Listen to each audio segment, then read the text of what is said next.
Hello, welcome, bienvenidos. I am Lilia Cleese. I am a volunteer with AARP Virginia. Currently, I am a community ambassador, and I'm also a member of the Executive Council representing this area. I'm here this morning to provide a very brief welcome message from AARP Virginia.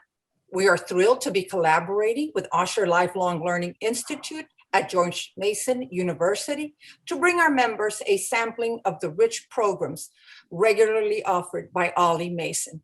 Today's program is on the current state of U.S.-Mexico relations, and it is especially important to me because I am Mexican-American. I just had the honor of fortune of living in Laredo, Texas, border city. And we know that whatever happens in one country effectively impacts the other. So I'm very interested in hearing Dr. Guadalupe Cabrera. Okay, so I need to tell you a little bit about AARP. From the earliest beginnings, AARP championed lifelong learning.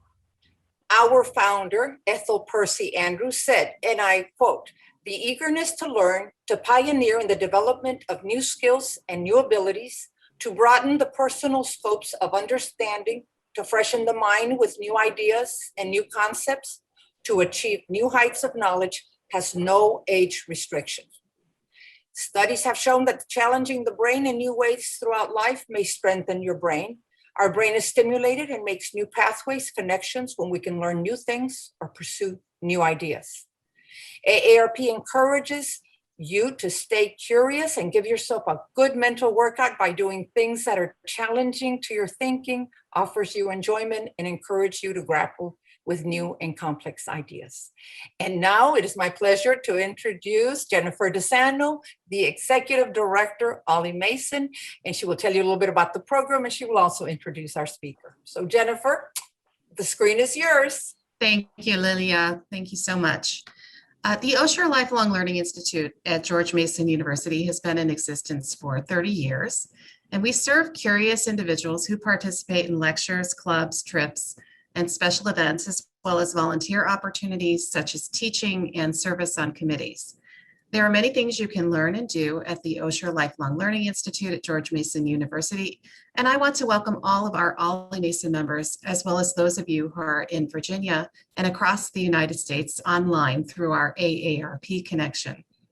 You can learn more about Ollie at ollie.gmu.edu, and our assistant Meg will put that in the chat for you to follow up. We are very happy to be collaborating to bring our wonderful speaker today, Dr. Guadalupe Correa-Cabrera. She's an associate professor in the Schar School of Policy and Government at George Mason University. Her areas of expertise are Mexico-US relations, organized crime, immigration, border security, social movements, and human trafficking. Her newest book is titled Los Zetas, Inc., Criminal Corporations, Energy, and Civil War in Mexico. Please welcome Dr. Guadalupe Correa-Cabrera. Thank you. Thank you very much. Thank you very much, Jennifer, Lilia, Meg, for organizing this event, this conversation. I am very glad and honored to be invited to talk about a subject that is of foremost importance for me and for my research. I was born and raised in Mexico. Near Mexico City. I was born near Mexico City in the state of Mexico. I studied economics in Mexico City, and I studied my PhD at the New School for Social Research in New York City.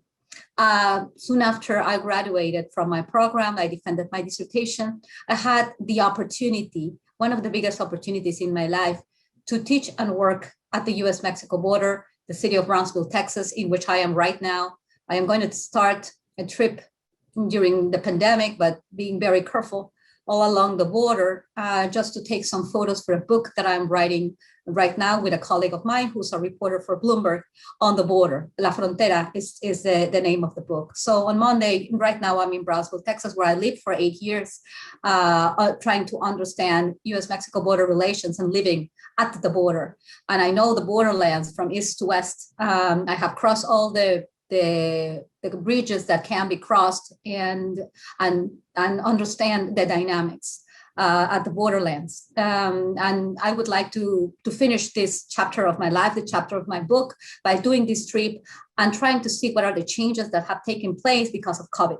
COVID-19 has changed not only the way we perceive the border or Mexico-US border relations, but the whole set of relationships between Mexico and the United States. And I'm talking in plural because, you know, there's not only one relationship between the United States and Mexico. And I'm going to talk about different themes of this very complex relationship that has changed.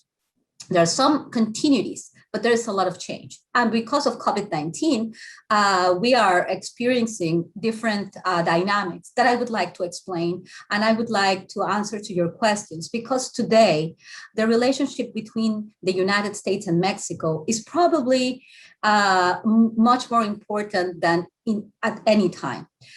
Mexicans used to think that they are very important for the United States. And it is not untrue, but Mexicans think that they are more important to the United States than they really are. But in the very recent past, particularly since the 2016 campaign, Mexico was for the first time in history at the center of the political discussion, the electoral discussion. Former President Donald Trump, during his campaign, had talked about building a wall. He didn't build any wall. He just refurbished some parts of the fence that was already built. However, the discussion centered on the dynamics that happened at the border and the dynamics that were supposedly originated in Mexico. And I'm talking about drug trafficking, violence, and migration. Immigration in the United States. I am talking about migration because I study migration patterns. I mean, people emigrating from their countries of origin, Guatemala, Honduras, El Salvador, other parts of the world. They are crossing Mexico with the aim of reaching the United States. As I started this talk, talking about the way that Mexicans perceive themselves in relationship with the United States and think that the relationship with the United States is very important for the United States, probably more important than they think about. I would like to say that for the United States, there are three main topics or three main things that matter. For this country, for the United States. And they are trade, security, and immigration. Security and immigration come together, and I will explain why. Trade matters a lot to Mexico, and there is a relative consensus about the importance or the relevance. Mexico is right now, as well as the United States, a very divided country in terms of ideology, politically, and we had elections in June the 6th. We had a very important presidential election in 2018, where for the first time in history, a candidate of the so-called left won the presidency. The current president of Mexico is Andrés Manuel López Obrador, who had run in an electoral race for president in the year 2006, 2012, and he wasn't successful. He became successful in 2018. This has increased the divisions in the country. And I will not blame the president, as some people say that he's dividing the society. It's just that the society is very divided, and it's very divided because it's a very unequal country. And the contradictions of this economic structure have really caused these, divisions. And the fact that this president is addressing, at least in discourse, these divisions, and is doing it in a way portraying himself as part of the political class that is going to be with the poor. He ran the election, the poor comes first, and that helped him to become very successful, and it helped him win the election with the promise of ending corruption. Corruption had been a feature that had characterized the previous two administrations. So with the promise of fighting poverty, of putting the poor first, and of fighting corruption, he won the election of 2018. But at the same time, because of his discourse and because of the fact that he apparently puts the poor first, he has created an important animosity from the entrepreneurial class, from the upper middle classes and the upper classes in the country. So we're a very, very divided country. With regards to trade, and this is important, there is a consensus among the political class, among the different sectors of the Mexican society, and there is an understanding that what was called the North American Free Trade Agreement, NAFTA, today called the USMCA, US-Mexico-Canada Agreement, which started as a trade agreement and has extended to some extent, that is important for Mexico. And the president of Mexico agreed with what the previous administration had planned, the renegotiation that former President Donald Trump had envisioned, alleging that NAFTA had benefited Mexico, and a renegotiation of then NAFTA, now so-called USMCA, was important. In the end, of course, the United States led the negotiations, the United States and Canada, and Mexico lost even a little bit more space in this agreement. The reality is that Mexico has grown not very much since the 1994 that NAFTA was signed. It has been portrayed as a very successful free trade agreement, and former President Donald Trump presented this as very, very beneficial to Mexico. It has been beneficial to some sectors of the Mexican economy, but overall, it has not provided a lot of results. Growth rates of 2 or 3% that will, can surpass a little bit population growth. It's not a great result in a period of 25 years.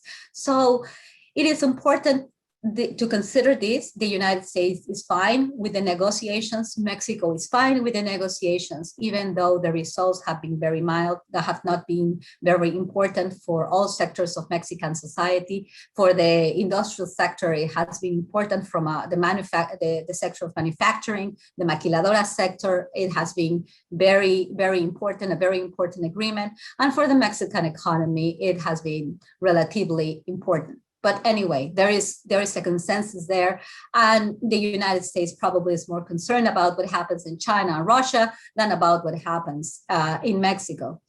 The second thing, the second aspect that is very important for the United States, the second theme is immigration. That shouldn't be this way, but it's always connected to the theme of security. As we all know, in the year 2006, by the end of the year 2006, the Mexican president followed the initiative of the United States in the 20th century, the declaration of a war on drugs in particular, and Mexico started to fight against the so-called cartels. The president of Mexico dressed in a military suit, just being elected under a very conflictive election in 2006. He was former President Felipe Calderón was running against the current president of Mexico, Andrés Manuel López Obrador. There are allegations of fraud. The electoral result was very tight. The race was very tight, and there were a lot of allegations of fraud. Something very similar than what happened in the year 2020 in the United States.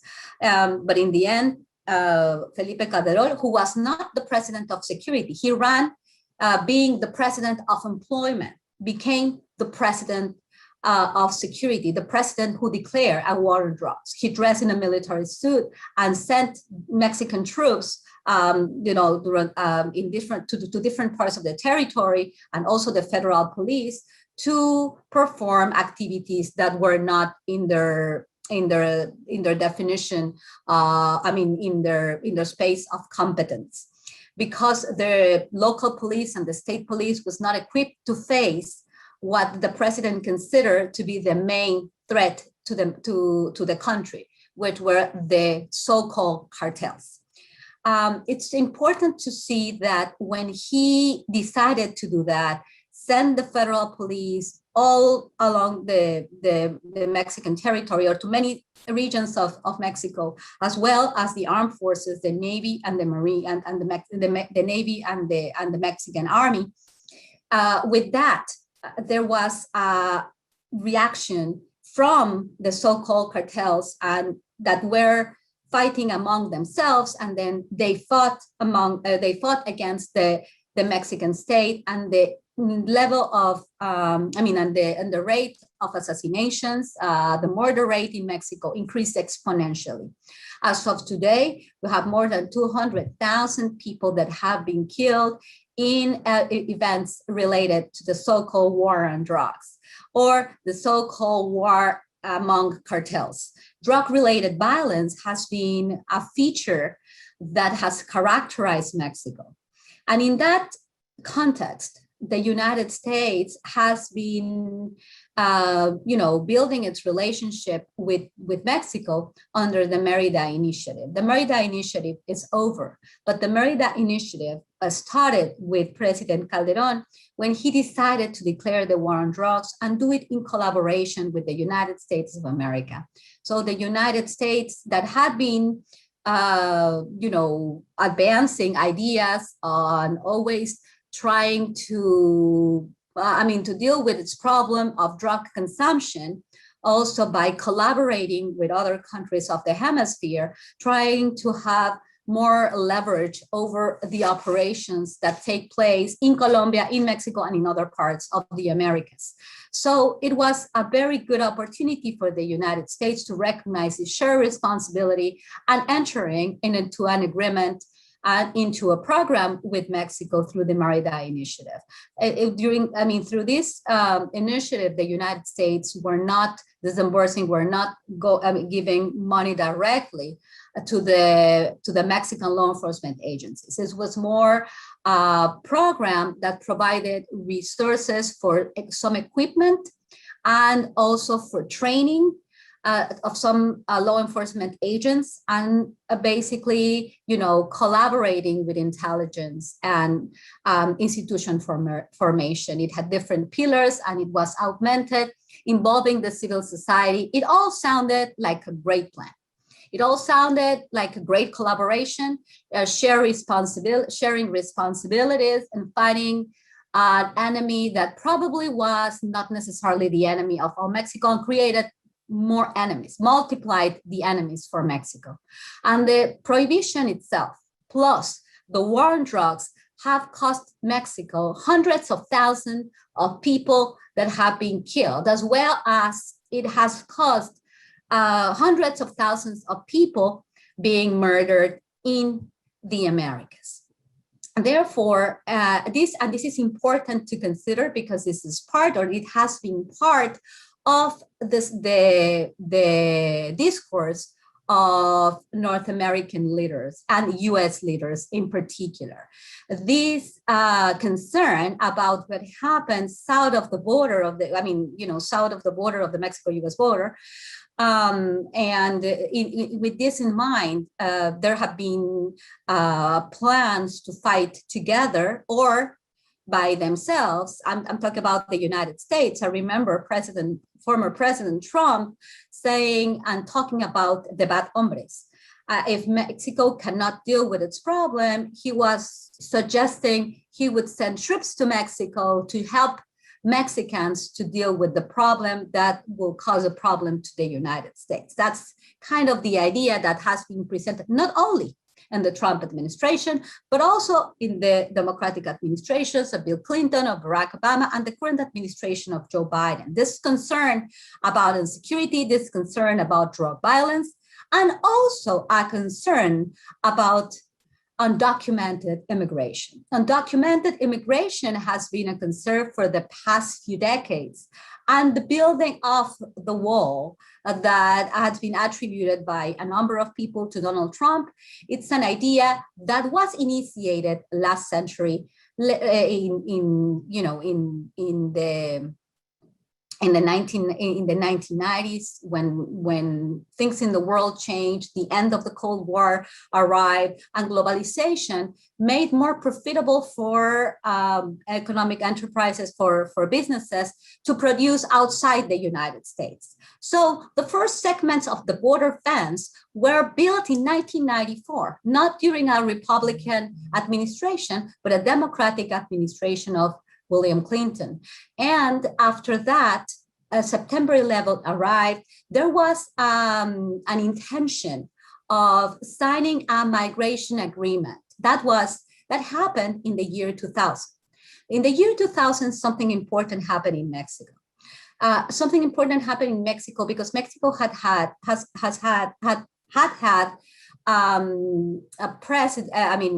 a system of one party state regime that was a semi-authoritarian political regime where the Party of Institutional Revolution, the PRI, had been winning elections for over 70 years. For 71 years, we had only one political party, and the president had been from that political party.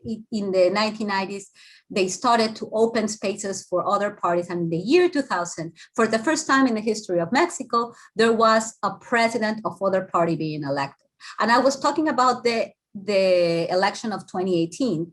And I was also saying this was a historic election because it was the first time that a president coming from the so-called left was elected. But in the year 2000, it was the first time that a president that was not from the PRI, after 71 years, was elected. Democracy had arrived to Mexico, or at least, the beginning of democracy arrived to Mexico in the year 2000.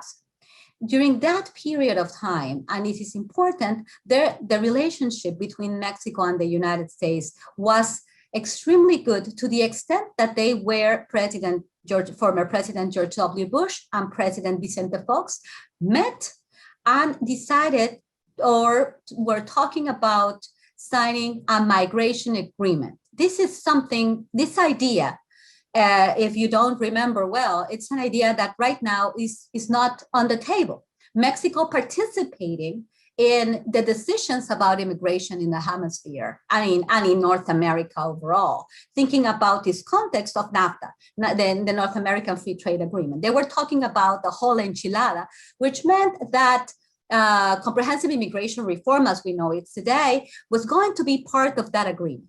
So the United States will pass this comprehensive immigration reform, provide a path towards citizenship to an important number of undocumented immigrants in the United States. The numbers vary. We don't know exactly what is the correct figure, 11 to 12 million. At different times in history, we cannot apply a census. We have estimations of how many undocumented migrants work in the United States.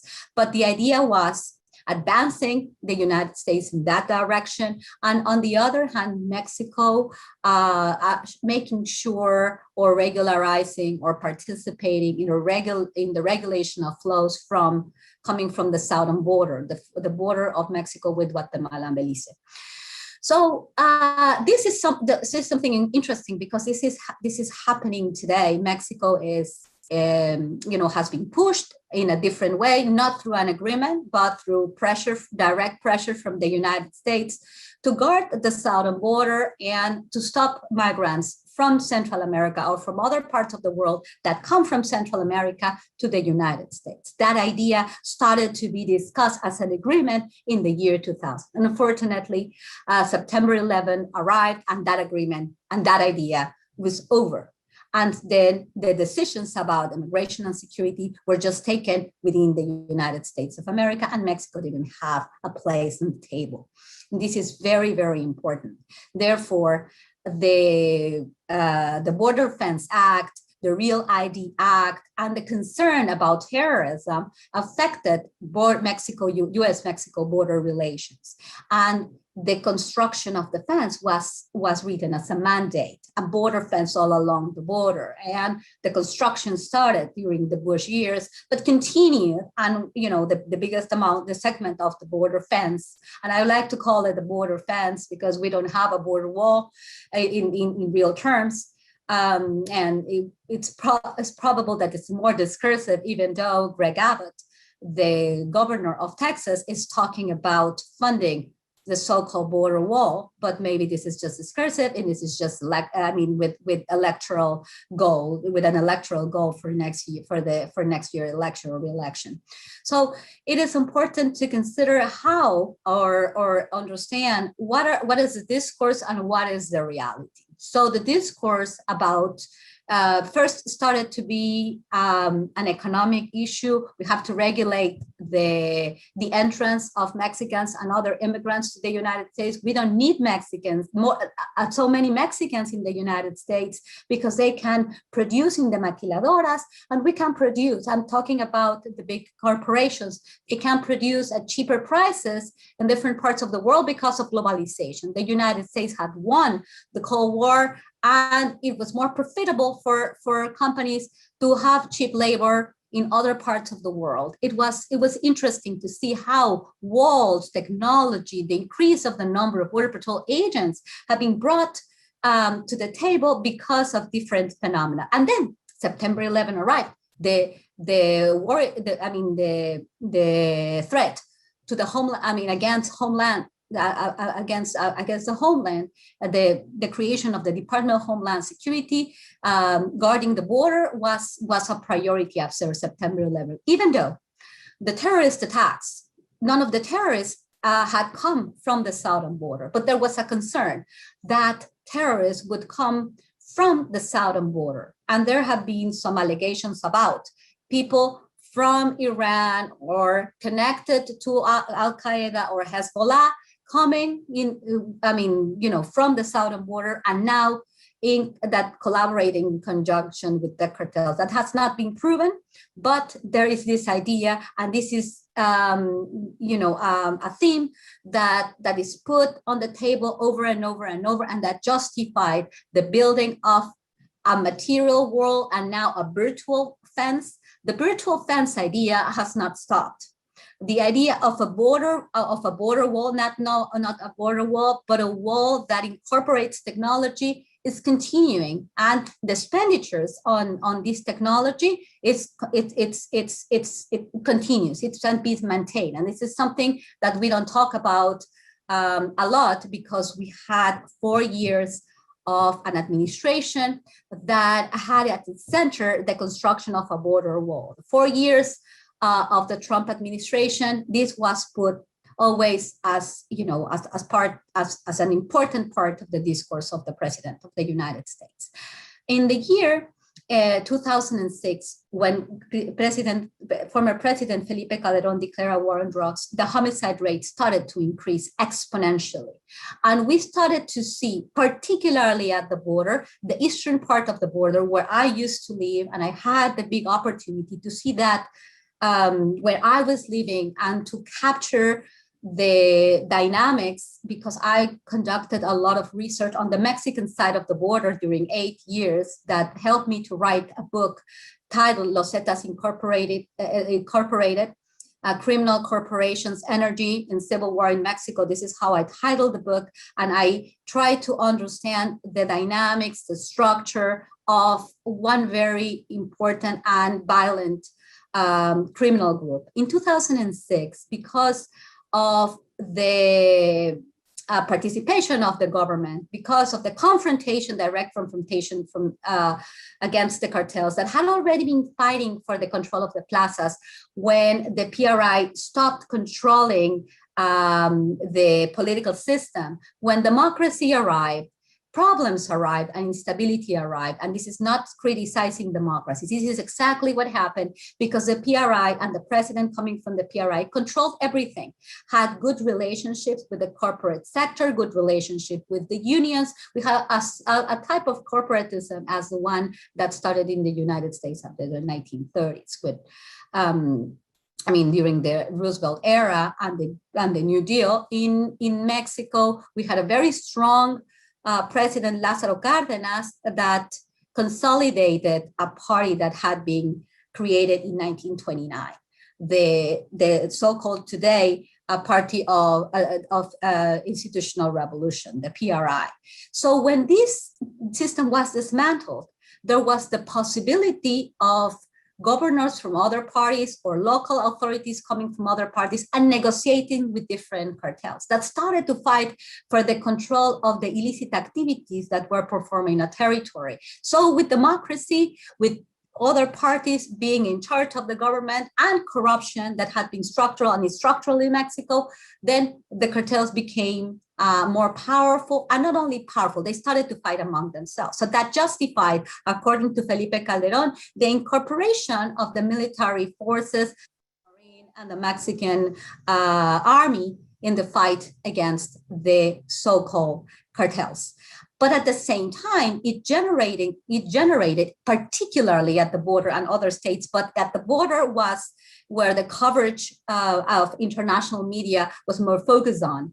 And we started to see people dismembered, heads, bomb cars, narcomantas, narco banners, with threats against some municipal authorities, some local and state authorities, even the federal authorities.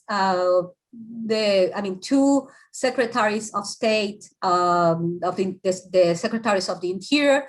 We have a Secretaría de Gobernación, which is somewhat like the Secretary of the Interior with some other functions. It's not equivalent to this position in the United States, but they were, the planes where they were at had plane accidents, air accidents. That we cannot explain ourselves, but allegedly, according to some versions, this is connected with the fight that President Calderón decided to start against the cartels. A lot of things happened in the state of Tamaulipas, a state that I used to study because, we had in Brownsville, Texas. Brownsville is the sister city of Matamoros, Tamaulipas. The Matamoros, Tamaulipas is the cradle of a very important organization in Mexico, the Gulf Cartel, that gave birth to Los Zetas. Los Zetas changed, in my view, the face of organized crime in the Americas because it brought the militarization, it brought military tactics and arms of high caliber with the military tactics to organized crime. And so the beheadings, the practices, and the diversification of activities, we were talking about drug cartels and an activity just focused on drugs for a number of decades after, starting in the 1980s, after Colombia stopped being the central distributor of drugs. They produce cocaine, but Mexico started to produce other drugs and transport themselves and being very important in drug traffic, not only the Colombians. And this happened because of the interdiction, because of the stop of some activities that were taking place through the Caribbean. So the drugs started to come through Mexico by the end of the 1980s. So Mexico started to become important and the Mexican cartels started to become important. This is where the United States started to turn the attention to Mexico with regards to drugs. But after September 11, immigration and security became the central themes in the relationship of the United States and Mexico. That this relationship has been led by the United States always because of this disparity in terms of the importance of the economy, the size of the economy, and all that. Therefore, Mexico has always had to go with what the United States has. What are the plans of the United States? Therefore, also, the drug issue, the drug problems became extremely relevant. And after 2006, because of the collaboration between the United States and Mexico, because of the decision of the president of Mexico at that time, instead of this fixing the problem or, this collaboration, the United States solving its problem of drugs, of drug consumption, drugs continued entering exactly with what happened with the Plan Colombia and CARSI with Central America. The United States has spent a lot of money and has collaborated with this country in its own terms. But unfortunately, all the strategies and the role of the DEA have been failed. Why? Because we have to assess a public policy, first understanding what is the objective. The objective of all these, programs of collaboration, this cooperation, this, for example, the bilateral cooperation between Mexico and the United States to fight the war on drugs. It's to stop the drugs or to reduce the amount of drugs that enter to the United States. But not only, this has not been the result. The result has been an increase and more drugs, more access to further to additional parts of the United States, more drugs, more diversity of drugs, and coming from different parts of the world through Mexico, through the border of Mexico and the United States. So a number of resources, billions of dollars that have been spent on the Drug Enforcement Agency have been spent very ineffectively, and the United States continues having a lot of drugs in the territory, greater amount of drugs. Just some years ago, there was a lot of discussion about the opioid epidemic, the fentanyl distribution in the United States, and it's still a very important problem. And at the same time, these failed policies that have been done in collaboration have cost hundreds of thousands of people being dead or disappeared, because the problem of the disappeared in Mexican territory is it's a very relevant issue that we have right now. And bodies of a number of people that had not been identified yet have been found in the so-called narco graves. It's something that we still don't know the number, or we can still not understand the magnitude of all these problems that are connected with the so-called war on drugs, with the militarization of the security strategy in Mexico. And this militarization is not only a decision of Mexico, that has been done in collaboration with the United States of America, with some advices and policies that have been advised to Mexico, such as the Kingpin Strategy. The Kingpin Strategy is a strategy that has been designed in the DEA headquarters that had to do with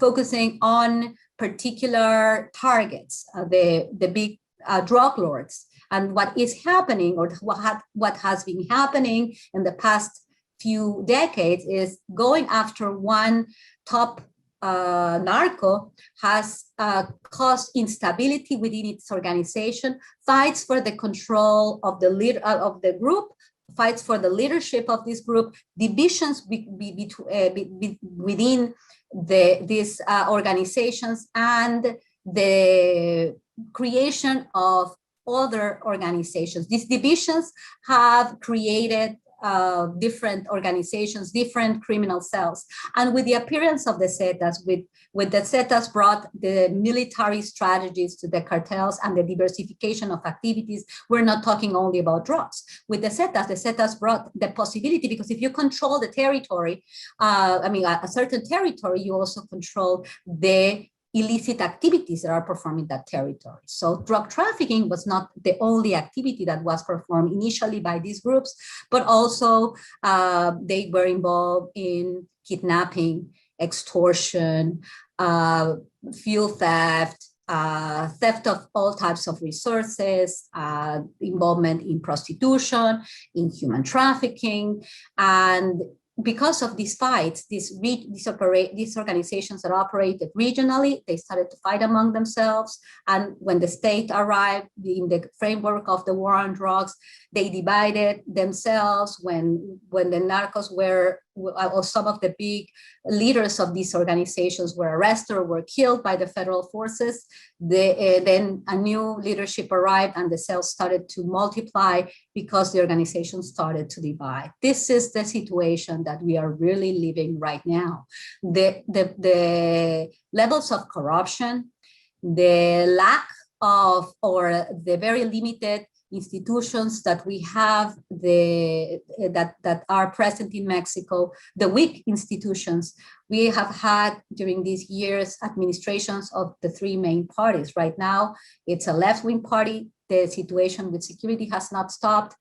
We had the National Action Party, the party of the center left, that had won the election in the year 2000. And because of the amount of violence, because of the increase in the murder rate of the country, unfortunately, we had that an election where the PRI arrived again to power, and not only the new PRI was not able to solve the problem of insecurity, but the problem of corruption was magnified. And this is where we are at, with an administration that promised to stop the violence, that promised hugs, not bullets, and instead of hugs, not bullets, had created a semi-militarized police called the National Guard. The federal police became semi-militarized, but the situation has not been solved. The corruption continues. Mexico had an election in June 6, 2021, and the number of assassinations of candidates and also threats against candidates of the different parties at the local level in particular was a feature of the electoral process. In this context, and it's important to place what is the relationship of the United States and Mexico, because of a very divided Mexican society between the rich and the poor, there is kind of a different approach by the different groups to the United States. Mexico has always been, as I mentioned before, the country that has to follow what the United States decides, or the lead has been taken by the United States because of the inequality of the relationship. During the 4th year of the Trump administration, and particularly when Andrés Manuel López Obrador arrived to power, the relationship between the United States and Mexico was pretty good. The relationship between Donald Trump and Andrés Manuel López Obrador was good, but not as good as some political analysts have been trying to say. Mexico was threatened by former President Donald Trump. He threatened Mexico to establish or to place tariffs on all its products, all Mexican exports to the United States, if Mexico didn't do a good job stopping migration from its southern border, coming from its southern border. So Mexico sent the newly created National Guard, this semi-militarized police, was sent to the southern border to stop migration. That was criticized a lot by the opposition to President Andrés Manuel López Obrador, but Andrés Manuel López Obrador, being a very pragmatic president, decided to do that in exchange for other favors, in exchange.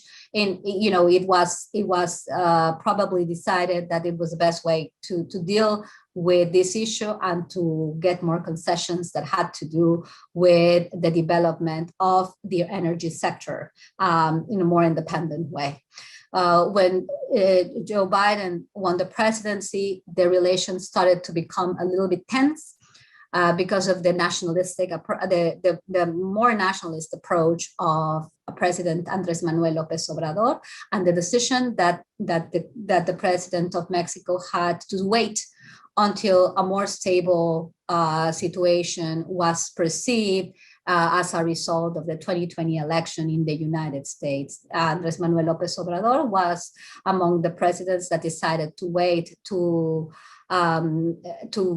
celebrate the victory of President Biden in the election, and that was criticized by a number of people that were on the side of the Democratic Party, and thought that the relationship between the two countries was going to become extremely tense. It has not become tense. Why not?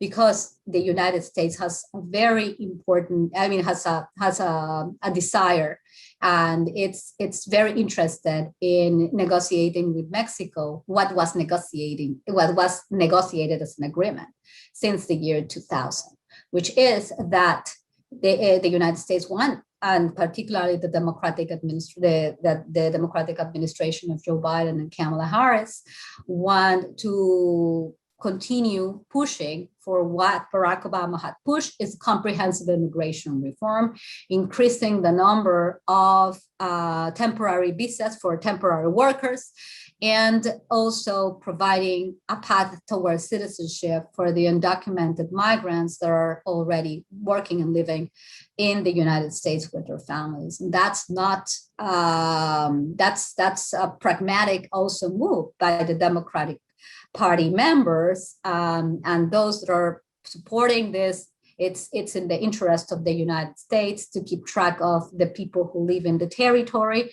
But at the same time, the corporate sector, this is not very pertinent for the corporate sector, because having people undocumented, allows employers to pay much lower taxes because of the irregular situation that migrants are in this regard. And the majority of undocumented migrants are of Mexican origin. The numbers are going down. Many more have been deported. People from other countries are arriving, particularly from the Northern Triangle, but still, the most important, the biggest portion of undocumented migrants in the United States are from Mexican origin. So in the discussion of comprehensive immigration reform, Mexican Americans have a lot to think about.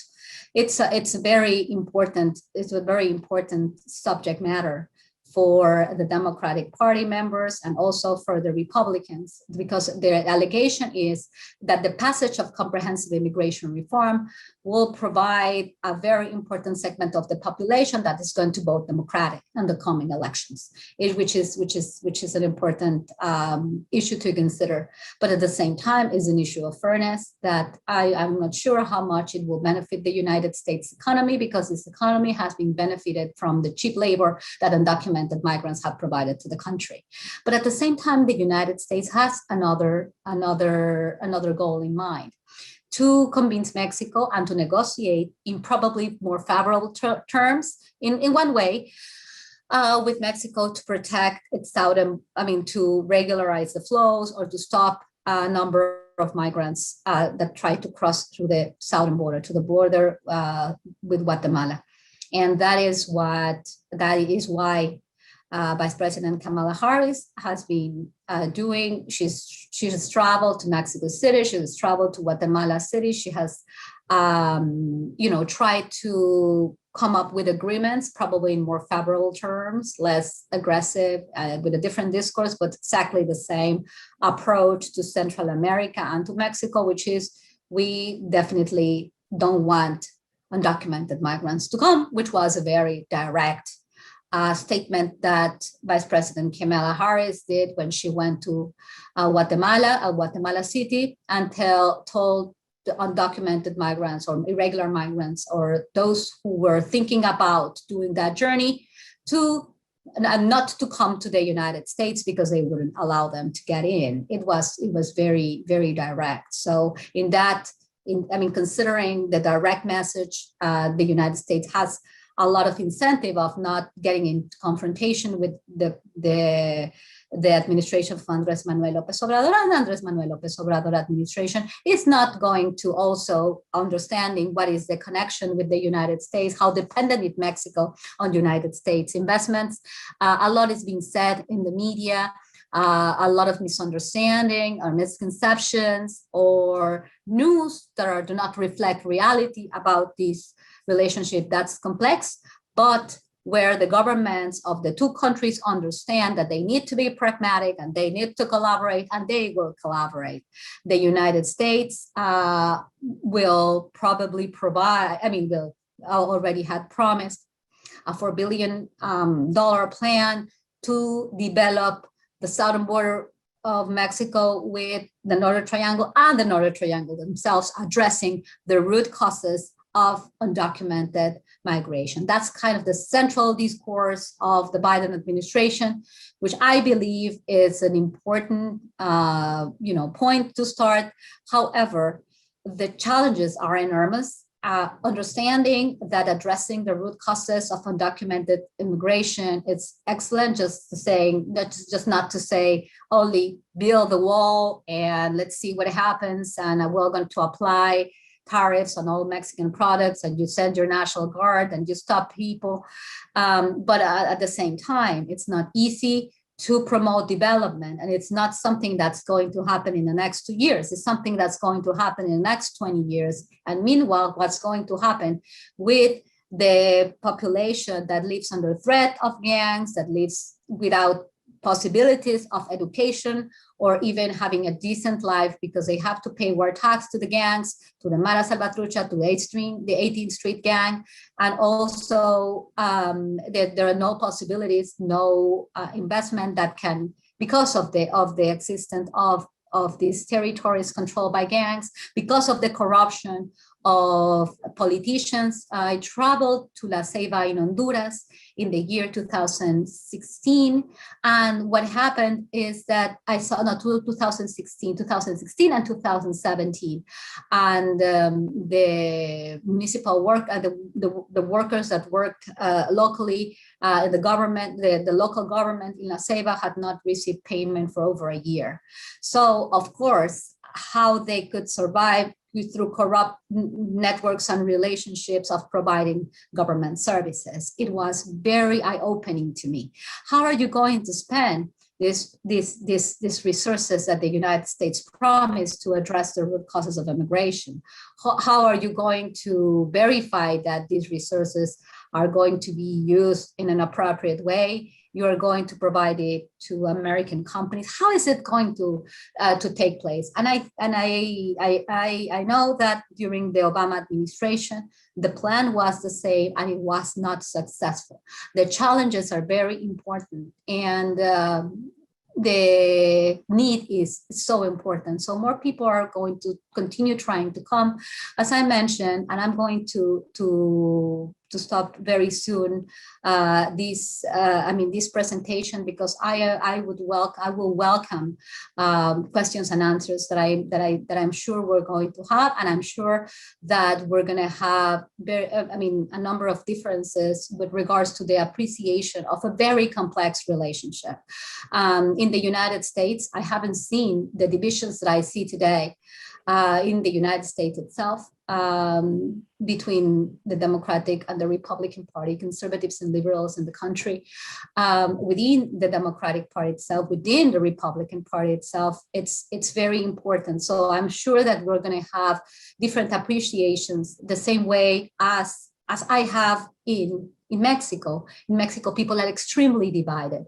Some people say that the president of Mexico is a populist, that his policies are going to turn Mexico into Venezuela, that he is a communist or socialist president that is dividing the country, that it's a populist that is creating or generating hatred, and this has to finish because it's the end of democracy in Mexico. I see very prestigious academics or historians saying that were supporting previous administrations or received some contracts as well, not all of them, but there is a kind of a conversation about that, a lot of criticism of those who are saying, who are alleging this. On the other hand, there are supporters of the president of Mexico that criticize or put all the blame in the predecessors, in the parties that were in power before Andrés Manuel López Obrador, the National Action Party, the PAN, and the Institutional Revolutionary Party, the PRI. They came together and they formed a coalition in the election of June the 6th. And so there are very different perceptions of what is happening in Mexico. For example, governors of some states that belong to the PRI are saying that Morena Party, which is the party of the president, the party that the president represents, it's a narco party. And so blaming or putting all the attention on the lack of effectiveness of the current Mexican government to fight insecurity and to fight organized crime, which is a reality. And so I am sure we're going to have a lot of disagreements in this, and the relationship between the United States and Mexico has always been very complex. It's important to consider that Mexicans have not Mexicans in general, because I don't want to generalize, but there is a resentment because of the history. And it's not only about Mexico, it's about the whole Latin America. The history of the United States, particularly during the Cold War, has generated an important sense of resentment because of the interventions, because of the connections of the United States government with authoritarian government. I think about the age of Pinochet in Chile, the civil wars in Central America, the situation that Central America is living today has to do, to some extent, with some of the policies of the United States in Central America during the Cold War, particularly in Honduras, Guatemala, and in El Salvador. And the extension of the model of the gangs. The gangs were born in the United States. It's important to consider when we analyze these subject matters that you cannot just put the blame or focus on the responsibility on one side of the equation. These are transnational business, transnational problems that cannot be explained just in a unilateral form. As a result of the civil wars of Central America, that the United States had a lot to do with because of its mission of not allowing communism arriving or the Soviet Union arriving to the territory, following the precept of the Monroe Doctrine, America for the Americans. A lot of people had to flee and found refuge in the United States, came with their kids, had to work 18 hours probably, used 2 turns, and the kids were in the streets and the gangs were formed. Kids that didn't speak English, their parents were working very hard, and they were in the streets. So 18th Street Gang and the Mara Salvatrucha, MS-13, were born in that context. And many of the members were deported again to the countries of origin, and the problem expanded. A lot of the problems with the infrastructure, the destruction of the societies during the civil wars, the United States also have that responsibility.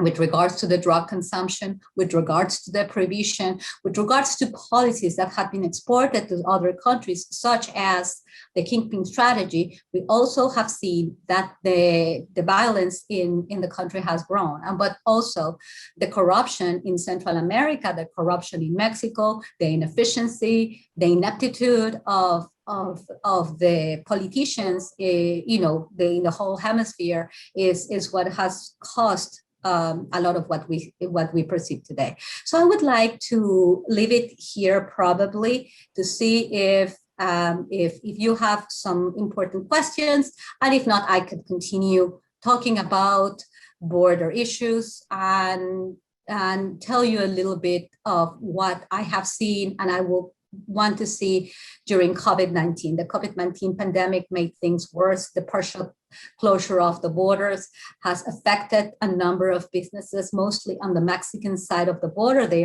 were less equipped and they leave because of the dynamics. So this is what we are going to cover, or going to try to capture the deterioration of the border and how immigration has been changing as well on both sides. We would like to see, we know that Vice President Kamala Harris is going to visit El Paso Juarez region, El Paso.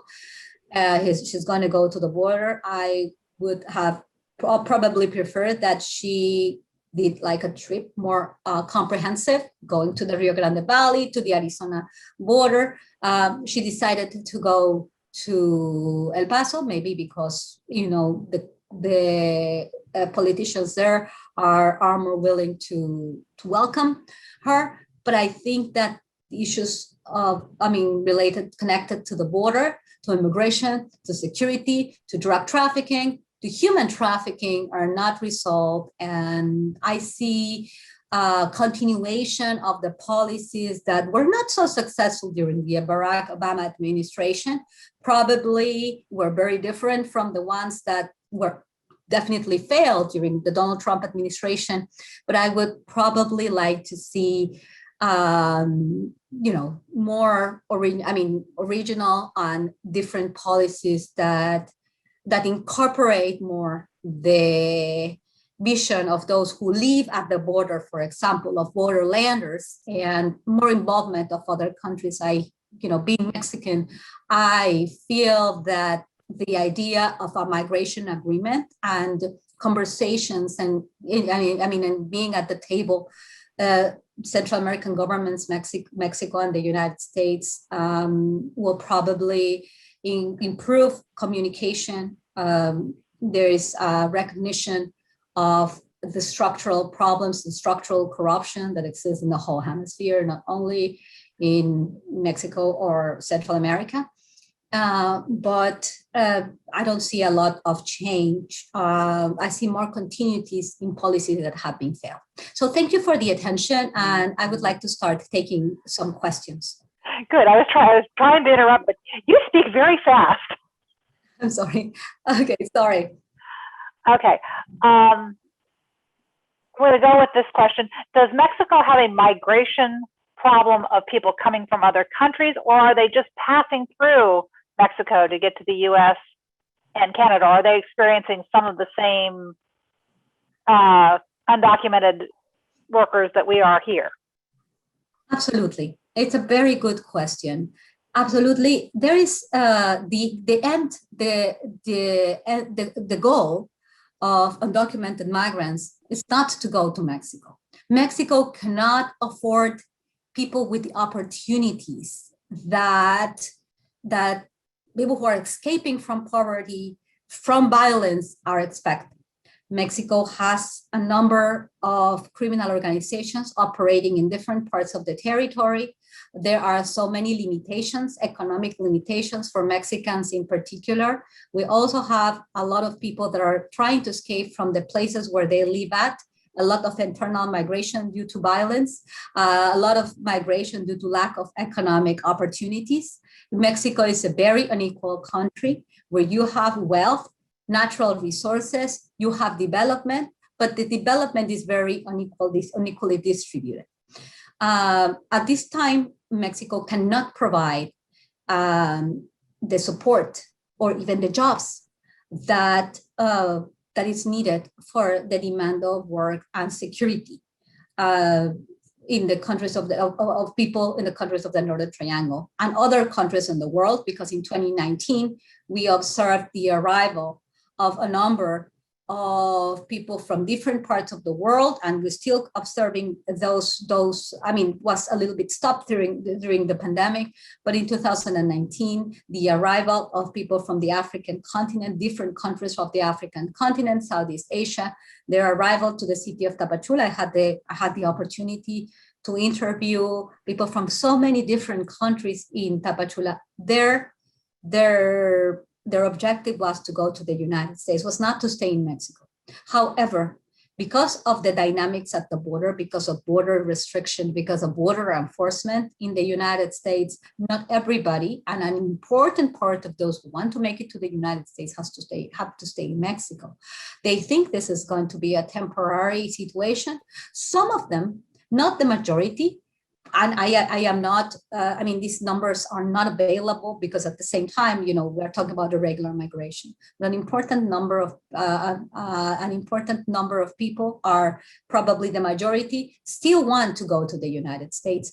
And some have found opportunities and they have stayed in Mexico. The problem that we are perceiving in border cities, in particular, because this is where they want to stay, it's easier to be closer to the place that you want to be at, is that these cities have been also damaged by the presence of organized crime, connected with smuggling, with drug trafficking, and these illicit activities. This is also, borders are poles of attraction of illegality because of the economic dynamics themselves. So a number of vulnerable, irregular migrants, we have seen also the patterns of migration changing from young men only to families because of this possibility of applying for asylum that was communicated by smugglers too, that we see people that are stuck at the border, have not been able to have their cases processed, their asylum cases processed. So they have to leave off something. And, they have been attacked or kidnapped or recruited by some of these organizations. And sometimes they don't have the possibilities to get a job or get some aid from the civil society, from shelters, for international organizations that help migrants. The situation is quite complex in Mexico with migrants. And everything has to do with economic necessity and not access to enough resources to allow them to have a decent life. The connection between crime and migration is done very, it's done a lot because there's conservative groups more than now connect immigration with crime, undocumented immigration, irregular immigration. It's not synonymous of crime. There are some, a portion of these migrants that are sometimes in desperate situation, and particularly in Mexico, because the state institutions are weaker. Some of them get involved with these criminal organizations, but that's not the majority, and that's not a feature. That's not a characteristic of the undocumented migrant in its involvement in criminal activities. More than that, they are victims of criminality along the routes that they take to get to the United States. So definitely, Mexico lives very similar dynamics connected to irregular immigration than in the United States, and probably is more complex in Mexico because of the lack of resources and because of the weakness of political institutions.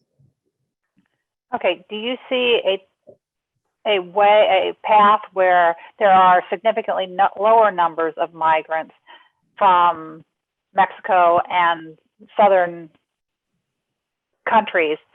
And what do you think it will take to make that happen? To see the migrants coming from Central America, the solution or the reduction of the problem of undocumented immigration from the countries, I believe that the diagnosis that has been done by the Biden administration about addressing the root causes of undocumented immigration is the correct one. Solving the problem of insecurity and poverty and inequality is the way to go. If people don't want to go to Mexico or the United States or Canada, they don't speak that language. They are not used to the low temperatures in the north. They don't have the networks.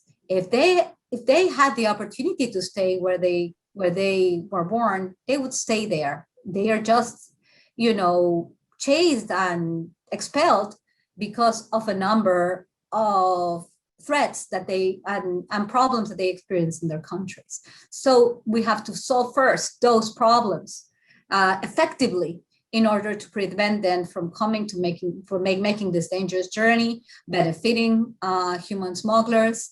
There are two ways to address this. Some people are not going to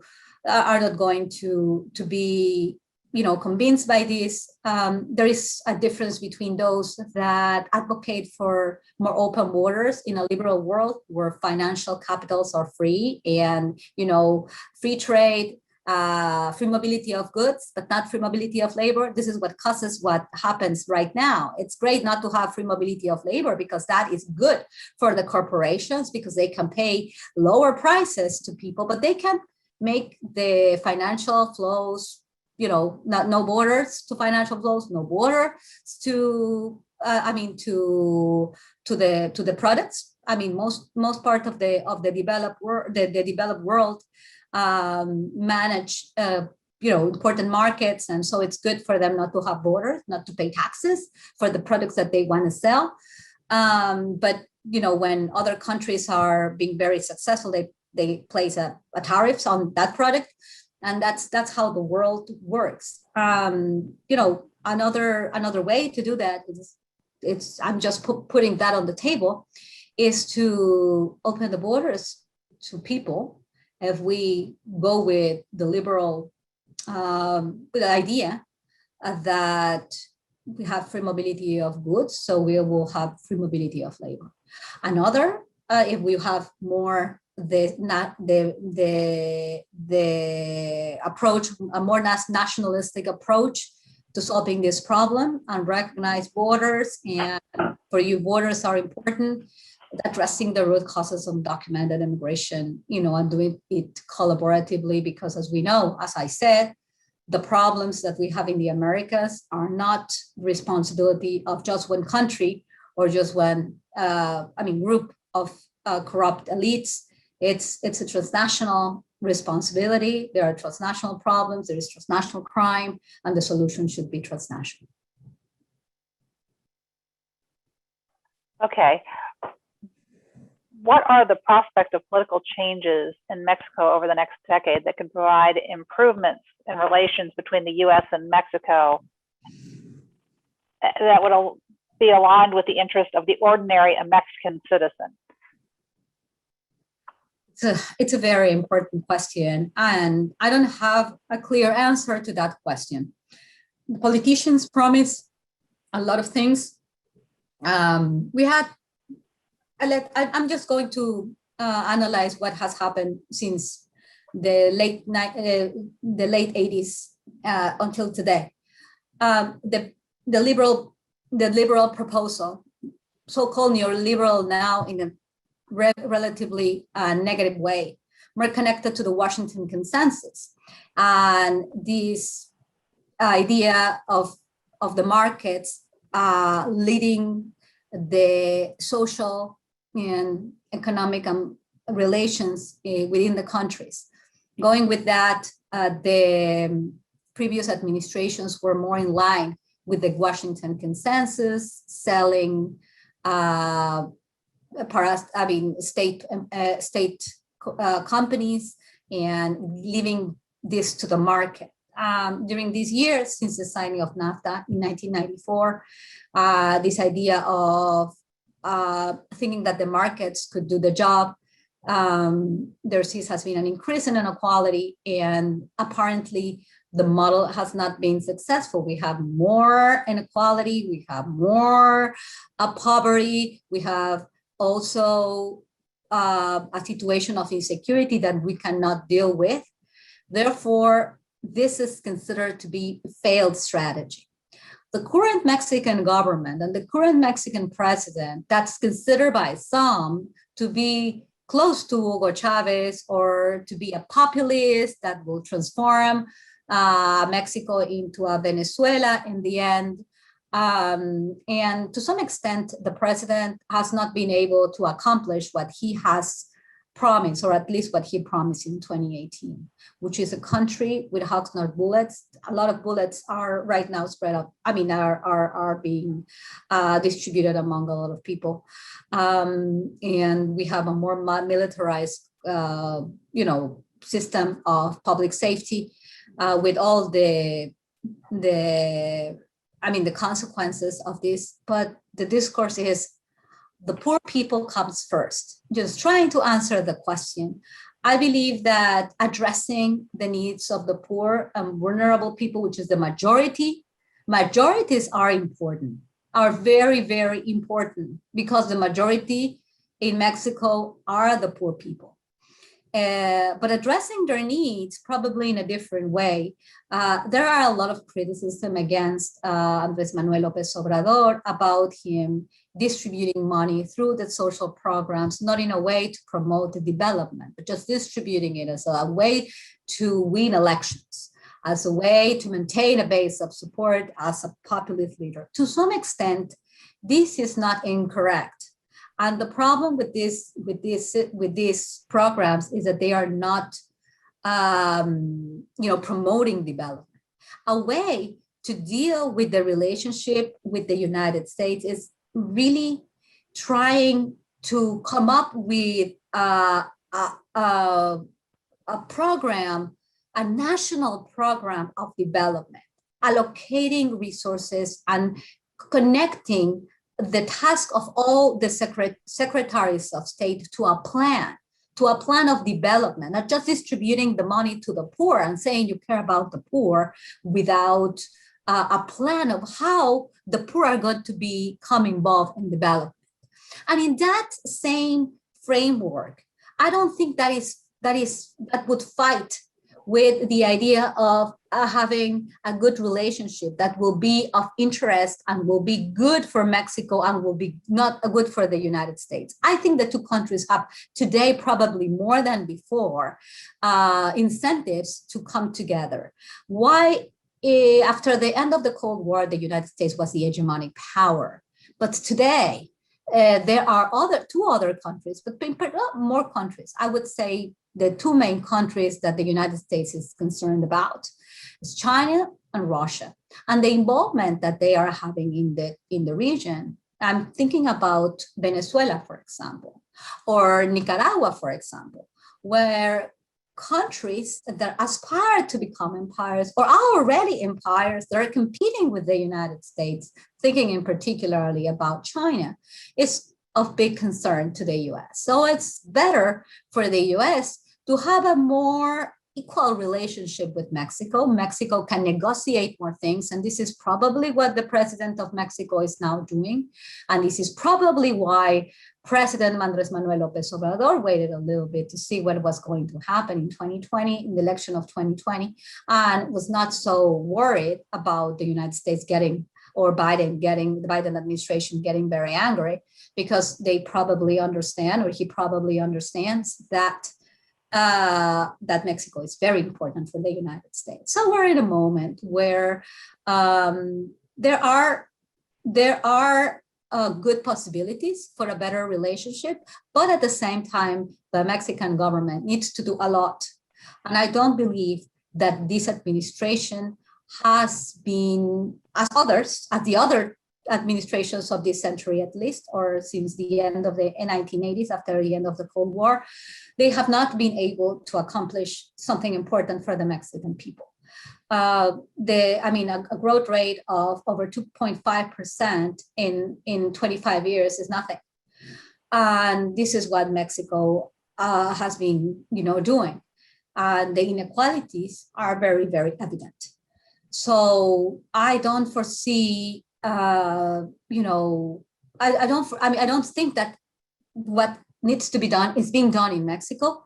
However, I see that there are so many opportunities for a better relationship and for better results within Mexico and its development model.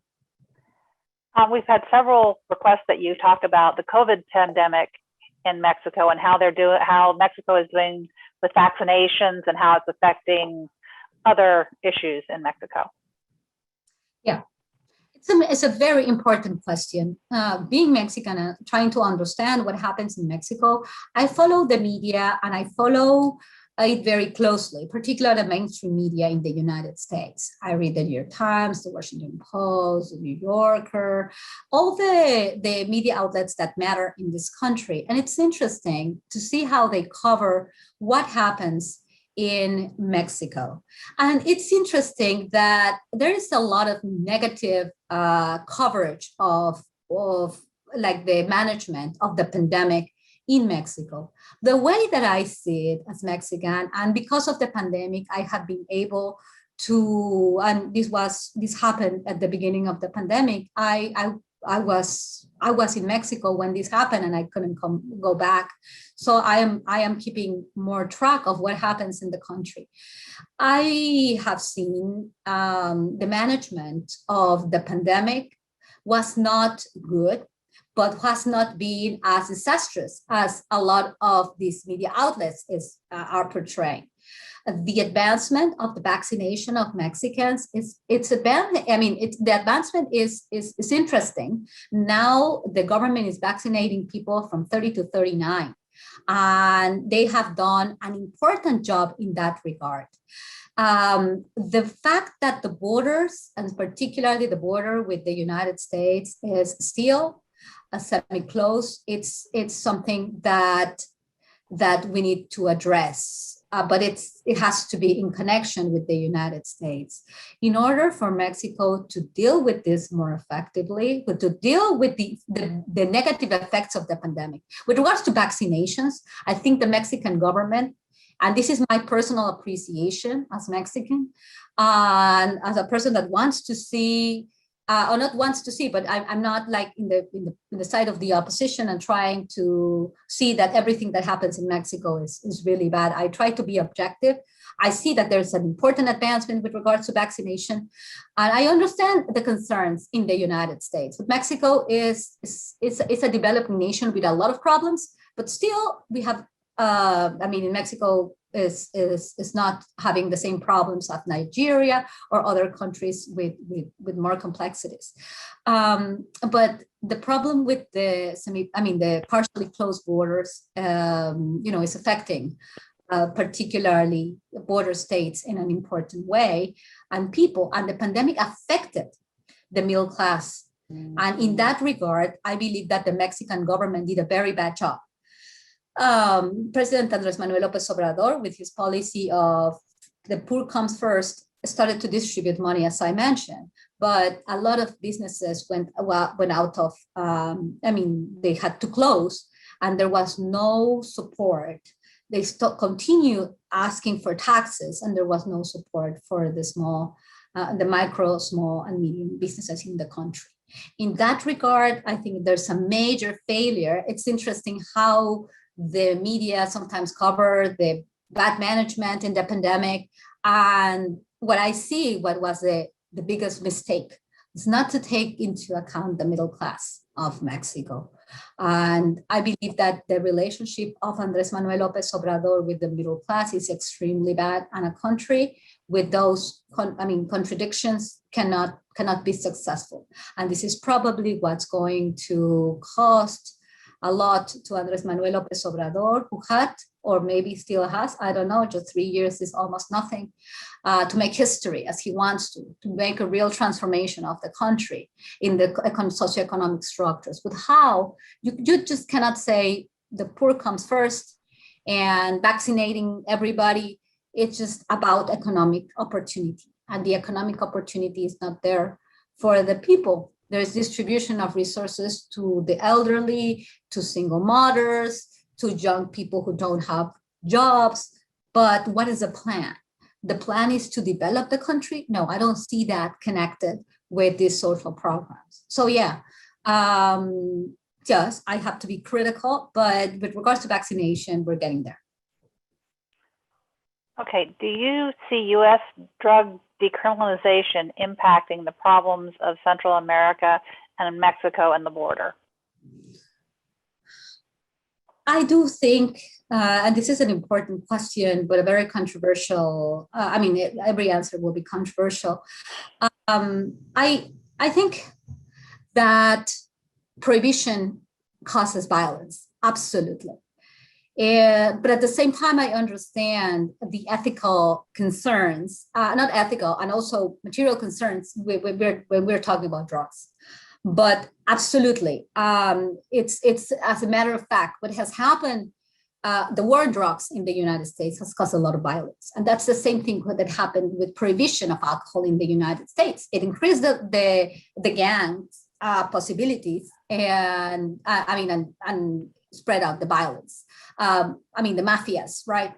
And the same thing happens with border enforcement or migration enforcement. With that, what do? People continue coming. They continue coming, but they come with a smuggler. The migrant smuggling networks have become, and I've been studying them, to very, very in depth.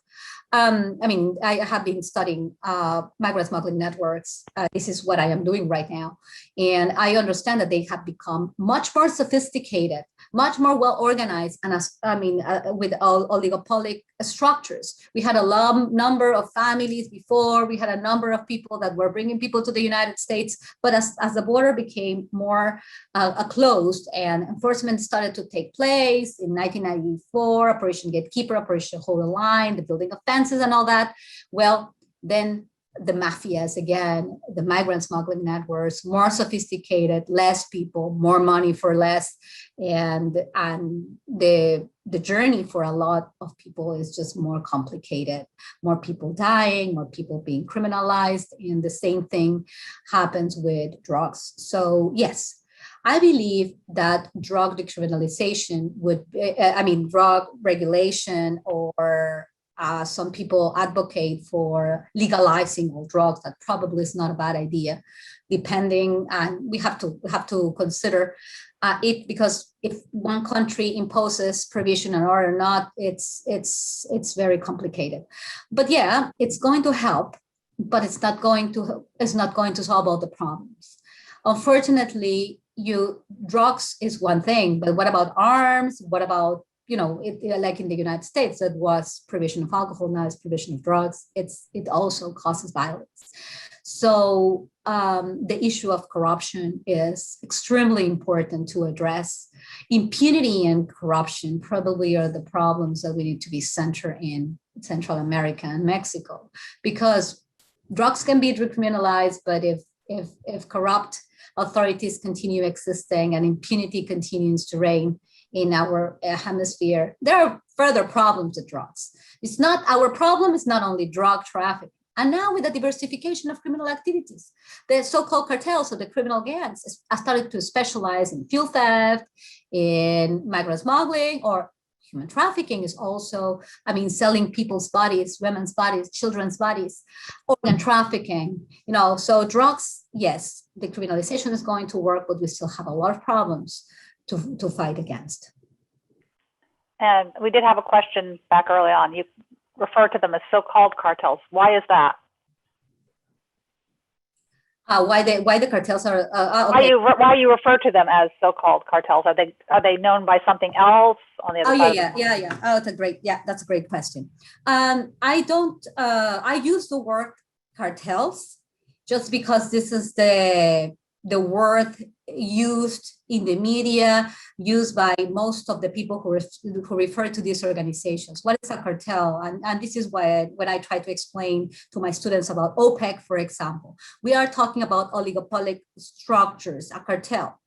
Forming a cartel, different, important and few enterprises that act like a monopoly, and they define the price and the quantity to get the maximum benefits that they can in a structure that function as a monopoly. So very few companies offering a good or producing a good, and then getting together, sitting on the same table and deciding how much they will produce. So that will define the price, considering the demand. They set up how much they are going to provide of supply, and then they will get the maximum benefits, acting as a monopoly. That's a cartel. But the organizations that we're talking about are not sitting on the table and deciding how much drugs. They fight against themselves. So they basically are not cartels.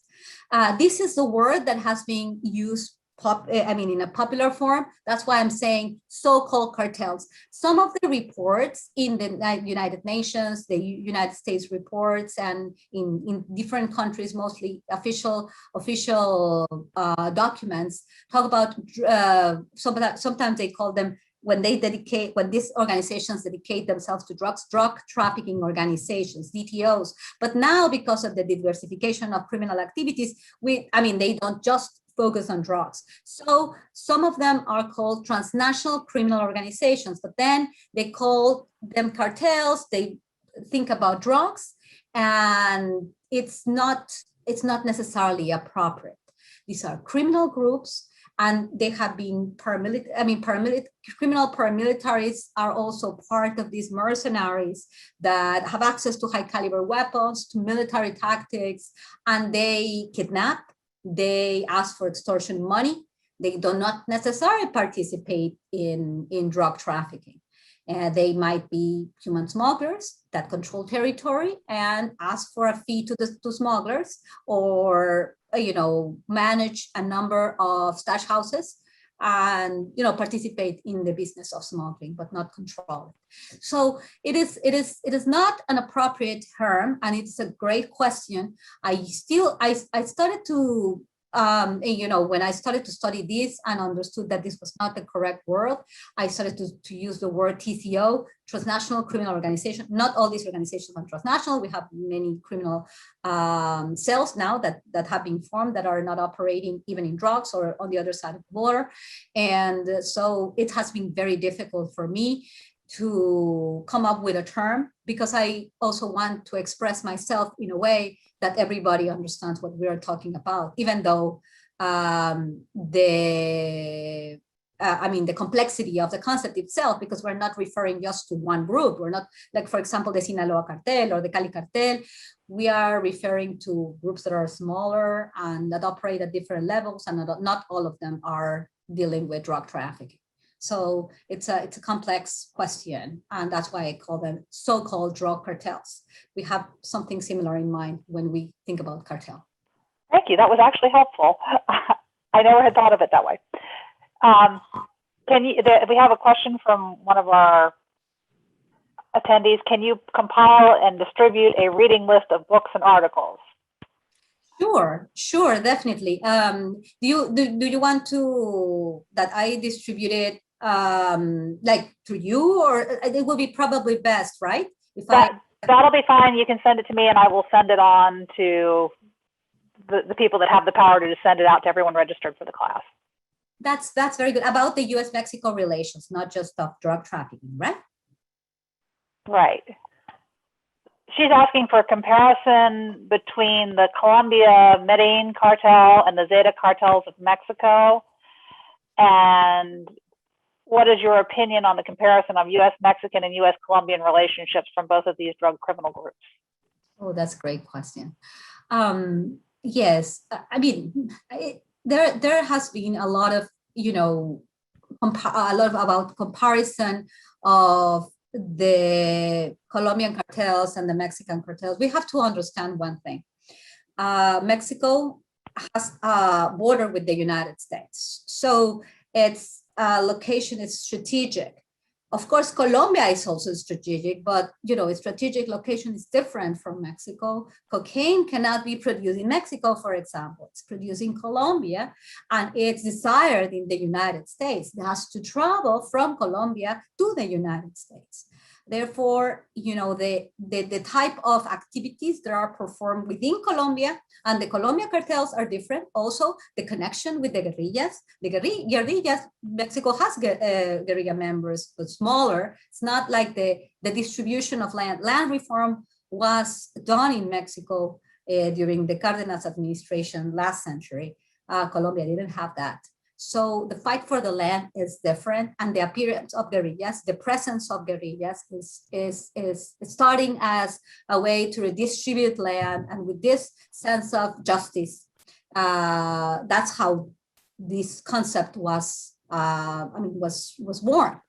Unfortunately, the initial concept didn't continue, and a number of guerrilla members and the guerrillas started to become connected with the cartels, paramilitary groups that were formed by or were supported by the Colombian state and were supported by Colombian entrepreneurs. There are different ways to understand Colombian paramilitarism. I don't have time to explain those complexities because it's a fascinating subject. So we have in Colombia paramilitary groups, guerrilla groups, and cartels. And the connection between them is very complicated, and there are a lot of connections. Mexico has a border with the United States. Mexico started working for the Colombian cartels, but now they are producing drugs, and drugs come from different parts, not just from Colombia. So it is much more complicated. Mexicans have a very different relationship with the United States because they have to manage the border. About immigration, that adds to this issue. Colombia doesn't have.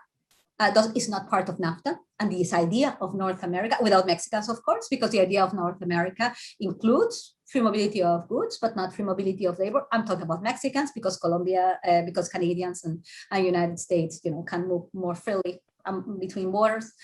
So, the issues are very, very different. And the cartels are also have connections, very different connections. There is criminal paramilitarism in Mexico, yes, but in a very different way, like Colombia. And Colombia had decades of an armed conflict that Mexico had it in a different way later on. But what it's interesting is that there is a similarity between Plan Colombia and Merida Initiative. The type, with its differences, but the geostrategic control that the United States continue to exercise through these programs is something that a number of academics, a number of journalists have criticized. The involvement of the United States in Colombia and Mexico, and the collaboration and the drug trafficking, anti-drug trafficking programs have per se, as they have had, these programs have had a very important impact on the massacres and, the homicide rate that has exponentially increased once these programs were these programs were implemented. So it's a very, very important question, but I don't think we'll have the time to address it with all its, with all its components. Actually, we are out of time. I've let this run a little long because there are so many questions. But thank you for your time and your insight into all the situations that are going on currently. Thank you very much. Okay, thank you. And I am going to go ahead and end this and look forward to talks in the future. Thank you very much. Thanks for the invitation. Thank you for everybody who attended this conversation. And as I said, I know that we all are not going to have the same opinion. This is what's happening right now in the world. We have a lot of polarized views and different views, but it's interesting to communicate what we think and to listen to others. So I'm also very open to any further question or any further communication or criticism. It's important for me to listen to that.